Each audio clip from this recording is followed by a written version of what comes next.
In case என் life ஏதாவது ஒரு லூப்ல மாட்டிக்கிச்சுன்னா, கடவுளே இந்த ஒரு விஷயத்துல என்னை மாட்ட வைங்க அப்படின்னு நானே வேண்டிப்பேன். அந்த மாதிரி ஒரு விஷயம் என்ன தெரியுமா? என் புக்ஸை நான் கவுண்ட் பண்றது. எவ்வளோ புக்ஸ் என்கிட்ட இருக்கு, இன்னும் எவ்வளோ புக்ஸ் வாங்கினா நல்லா இருக்கும், இன்னும் எவ்வளோ புக்ஸ் நான் படிக்க வேண்டியது இருக்கு, என்கிட்டயே அந்த கலெக்ஷன்ஸ் இருக்கு அப்படின்னு நான் அடிக்கடி செக் பண்ணி பார்த்துட்டே இருப்பேன்.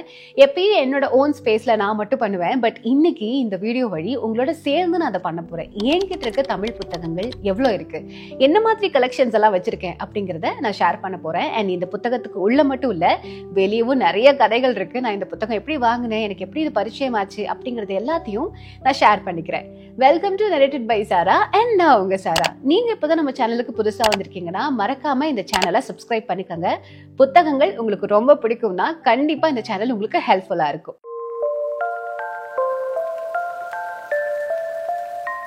இந்த ரீடிங் அப்படிங்கிற பயணம் எனக்கு சின்ன வயசுல இருந்தே ஆரம்பிச்சதெல்லாம் கிடையாது. நான் அது எப்படி ஆரம்பிச்சது, எதனால ஆரம்பிச்சது அப்படிங்கறது ஒரு கம்ப்ளீட் வீடியோவா மேக் பண்ணி அதை ஆல்ரெடி அப்லோட் பண்ணியிருக்கேன்.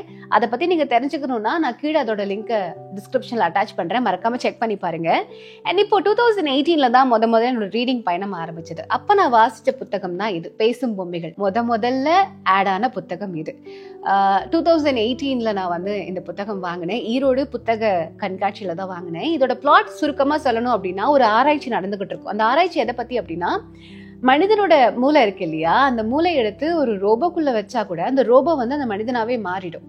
அப்படி மாறினா எப்படி இருக்கும் அப்படிங்கிற ஒரு மனித மூளையை பத்தின ஒரு ஆராய்ச்சியா இது இருக்கும். சுஜாதா அவர்களுடைய புத்தகம் தான் இது. அடுத்ததா அவரோட இன்னும் சில புத்தகங்களும் நான் வாங்கியிருந்தேன். ஏன்னா இனிஷியல் டைம்ல எனக்கு அவர் தான் ரொம்ப ரொம்ப பிடிச்சமான ஒரு ஆத்தர். இப்பவும் அவர் தான் ரொம்ப பிடிக்கும். பட் அப்போ நான் அவரோட புத்தகங்கள் தேடி தேடி படித்தேன். அண்ட் சில்வியா, சுஜாதா அவருடைய இந்த புத்தகமும் நான் அதே டைம்ல தான் வாங்கின புத்தகம் இது. இந்த புத்தகமும் அதே மாதிரியான ஒரு புத்தகம் தான், ஒரு ஆராய்ச்சி சம்பந்தமான புத்தகமா இருக்கும். அண்ட் ஜன்னல் மலர், இதெல்லாம் குறுநாவல்கள். ஜன்னல் மலர், தேடாதே அப்படின்னு அவருடைய இன்னொரு புத்தகம். அண்ட் அடுத்ததா ஸ்ரீரங்கத்து தேவதைகள். எனக்கு இது ரொம்ப ரொம்ப பிடிச்சது. சில கதைகளை நான் இதுல படிச்சது வந்து நிறைய ஷார்ட் ஸ்டோரிஸா கலந்துருக்கிற மாதிரி இருக்கும். இது எதை பத்தி அப்படின்னா, ஸ்ரீரங்கத்துல அவர் வாழ்ந்த போது அவர் கூட இருந்த விஷயங்களை, அதாவது நபர்களை மையப்படுத்தி எழுதப்பட்ட கதையா இருக்கும். ஒவ்வொருத்தருக்கு பின்னாடியும் ஒரு ஒரு கதை இருக்கும், அந்த மாதிரி இருக்கும். ஸோ அவரோட அடுத்த புத்தகம் இது என்கிட்ட இருக்கிறது, ஸ்ரீரங்கத்து தேவதைகள் பை சுஜாதா அவர்கள்.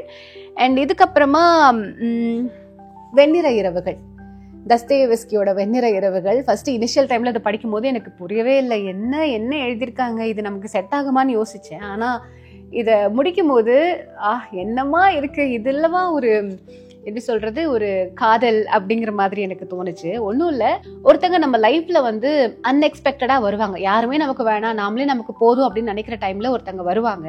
வந்து நான் தான் உனக்கு எல்லாமே, நான் உன்னை பாத்துக்கிறேன் அப்படிங்கிற ஹோப் எல்லாம் கொடுத்துட்டு அதுக்கப்புறம் இல்ல எனக்கு செட் ஆகும் தோணல, நான் போயிட்டு வரேன் பை அப்படி சொல்லிட்டாங்கன்னா எப்படி இருக்கும்? நம்மளால அதை அக்செப்ட் பண்ணிக்க முடியுமா? ஒருவேளை மெச்சூர்டா நம்ம காதலிக்கிற அந்த நபர் சரி இருந்துட்டு போ, நல்லா இருந்துட்டு போ அப்படின்னு நம்ம நினைச்சோம்னா, இல்ல ஒரு மனிதனால நினைக்க முடிஞ்சா அவரோட ஸ்டோரி எப்படி இருக்கும்? அதுதான் இந்த கதை. ரொம்ப சிம்பிளா சொல்லியிருக்கேன், படிச்சா கண்டிப்பா உங்களுக்கு புரியும்.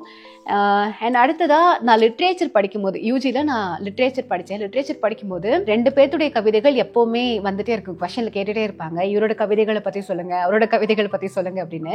அப்பவே நான் யோசிச்சிருக்கேன், நல்லா இருக்கேன் இந்த கவிதைகள்லாம் அப்படின்னு. அதுக்கப்புறம் நான் புத்தக வாசிப்பேன், எனக்கு பழக்கப்படுத்தினதுக்கு அப்புறமா இவரோட கவிதைகளை கண்டிப்பா ட்ரை பண்ணி பார்க்கணும்னு அந்த 2 பேர்த்துடைய கவிதைகளும் எடுத்துட்டு வந்தேன்.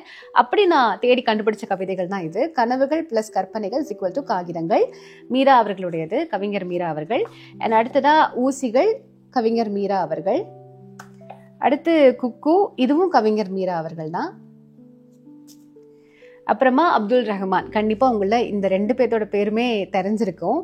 அப்துல் ரஹ்மான் அவர்களுடைய பால் வீதின்னு நினைக்கிறேன், ஆமா பால் வீதி.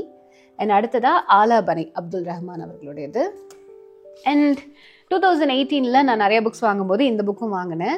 பழனி பாரதி, கவிஞர் பழனி பாரதி அவர்களுடைய இந்த காதலின் பின் கதவு அப்படிங்கிற கவிதை தொகுப்பு.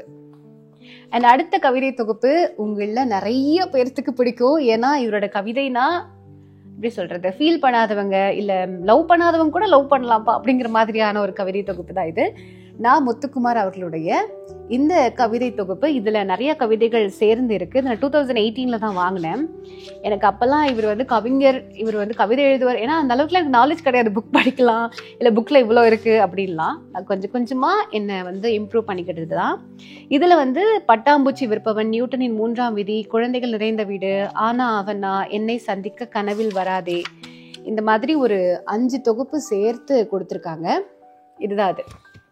அண்ட் இதுக்கப்புறமா முந்திரி காட்டு நட்சத்திரம் முத்துவேல். இது எனக்கு ஃப்ரீயாக வந்துச்சுன்னு நினைக்கிறேன். அமேசானில் நான் ஆர்டர் பண்ணும்போது எனக்கு ஃப்ரீயாக வந்துச்சு. அண்ட் இப்போ நான் சொல்ல போகிறது வந்து ஃபிக்ஷன்ஸ். இப்போ நான் சொன்னது வந்து கவிதைகளை பற்றி சொன்னேன் இல்லையா, இதுக்கப்புறம் சொல்ல போகிறது வந்து ஃபிக்ஷன்ஸாக இருக்க போகுது. அதில் வந்து இது வந்து நார்த் இந்தியா சைட் பயங்கர ஃபேமஸ், எல்லாரும் பேசிக்கிட்டு இருந்தாங்களேன்னு சொல்லி நான் வாங்கின புத்தகம் இது. மெலுகாவின் அமரர்கள், அமிஷ். அண்ட் ஒருவேளை நான் இங்கிலீஷில் இதை படிச்சிருக்கணுமோ, தமிழ் அவ்வளோ செட் ஆகலையோ டிரான்ஸ்லேஷன் அப்படின்னு எனக்கு தோணுச்சு.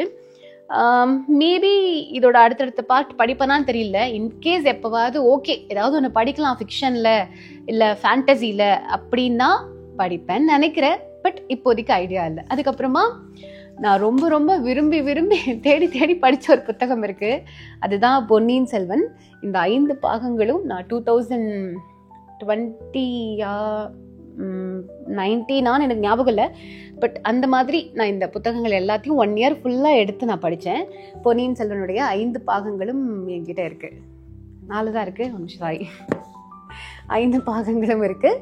ஸோ இந்த புத்தகம் என்கிட்ட இருக்கிற எனக்கு ரொம்ப பிடிச்சமான ஒரு புத்தகம் இது, கல்கி அவர்களுடையது. அண்ட் அடுத்ததாக மோகினி தீவு, இதுவும் கல்கி அவர்களுடையது தான். அண்ட் சோலைமலை இளவரசி கல்கி அவர்களுடையது தான். அண்ட் பார்த்திபன் கனவு அமரர் கல்கி அவர்களுடையது தான். இது எல்லாமே நான் பொன்னியின் செல்வனுக்கு அப்புறமா வாங்கின புத்தகங்கள்.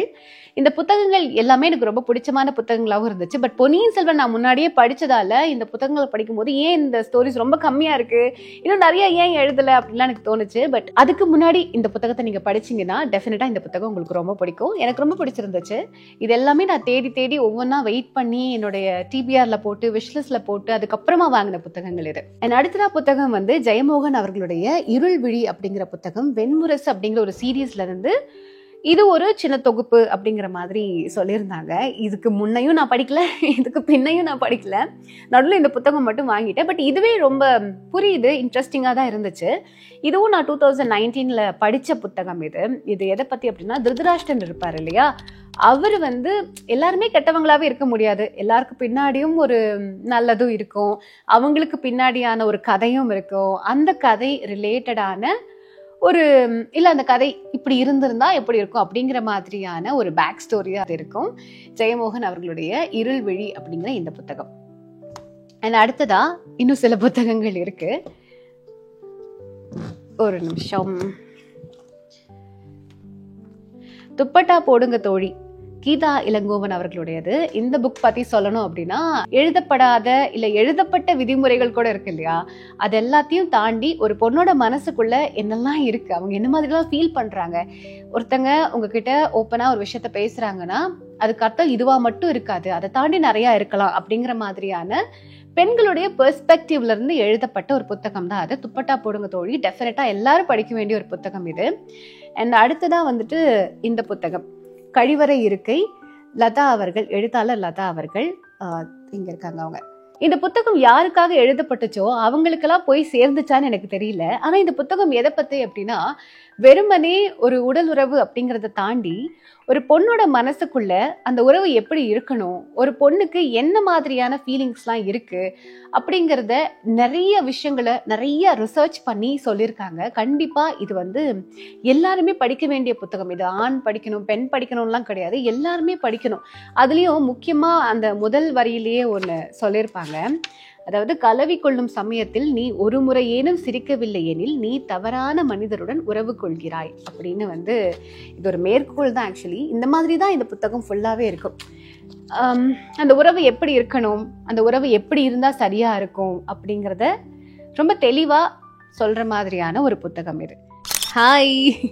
என்ன நடுவில் ஒரு காஸ்டியூம் சேஞ்சுன்னு பார்க்குறீங்களா? ஆக்சுவலி நான் வந்து பேசும்போது கடகடன்னு நிறையா பேசிட்டேன். ஒரு 15 மினிட்ஸ்க்குள்ளே ஒரே வீடியோவாக என்னோட தமிழ் புக்ஸ் எல்லாத்தையும் உங்ககிட்ட காமிக்கணும்னு நினச்சேன். பட் அதுக்கு பின்னாடி இருக்கிற ஒவ்வொரு ஸ்டோரிஸாக நான் எக்ஸ்பிளைன் பண்ணி உங்ககிட்ட பேச ஆரம்பிச்சதுக்கு அப்புறமா எனக்கு டைம் போகிறதே தெரியல. ஸோ அவ்வளோத்தையும் ஒரே வீடியோவில் டம்ப் பண்ணி உங்ககிட்ட கொடுக்க வேண்டாமே அப்படிங்கிற ஒரு காரணத்தினால இப்போ நான் வந்து பார்ட் 1 பார்ட் 2 வீடியோவாக இந்த வீடியோ அப்லோட் பண்ண போகிறேன். ஸோ கண்டிப்பாக நீங்கள் புரிஞ்சுப்பீங்கன்னு நினைக்கிறேன். ரொம்பலாம் வெயிட் பண்ண வைக்க மாட்டேன். சீக்கிரமாகவே பார்ட் 2 வீடியோவை நான் அப்லோட் பண்ணிடுறேன். அண்ட் இந்த வீடியோ உங்களுக்கு பிடிச்சிருந்தா மறக்காம லைக், கமெண்ட் அண்ட் ஷேர் பண்ணுங்க. நெக்ஸ்ட் வீடியோல நான் வந்து அடுத்து என்ன புக்ஸ்லாம் படிக்க போறேன் அப்படிங்கறத சேர்த்தே சொல்றேன். Until then, signing off. This is Sarah. Bye.